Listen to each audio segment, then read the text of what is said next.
Some Western nations have warned that Moscow is preparing for military action.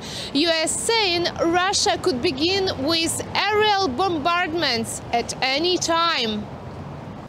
Vadim Karasiov, ukrainsk statsvetare och chef för Institutet för globala strategier, anser att man måste vara beredd på vilka händelseförlopp som helst, inklusive en militär invasion.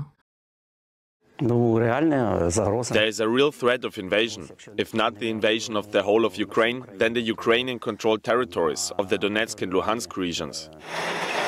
Han säger att Ryssland till och med kan använda avgränsade missilangrepp.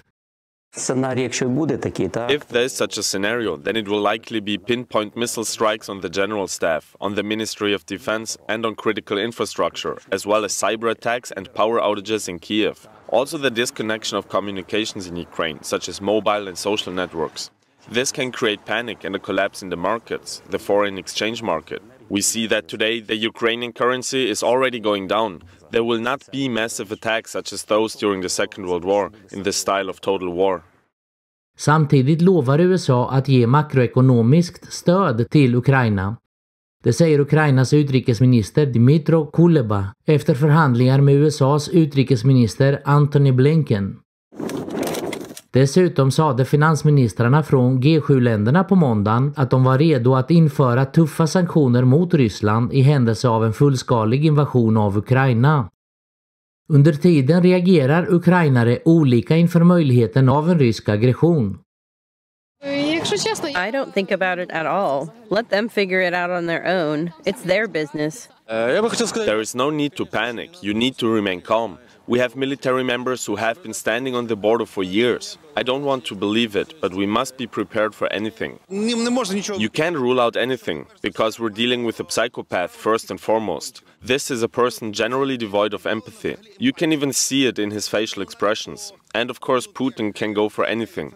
Ukrainians are already tired of being afraid. There is no panic. There is a healthy, pragmatic calmness. People buy some necessary supplies, necessary medicines, go to physical training and so on. And this is good. Because for the aggressor, the most important thing is to trigger panic. I don't think there will be an invasion. This is all just to make us afraid through provocation. We are laborers people, the same Slavic brothers. What kind of war? There is enough war in this country. The invasion has already happened. Will Kiev be bombed? I think not, because they do not have such forces, or I think, intentions. I'm very worried. I'm worried about the children, but I hope that everything will be fine. We are getting ready, and just in case, we have collected an emergency kit, but we hope everything will be fine. We hope that the alarm raised by the public will allow us to avoid this difficult situation.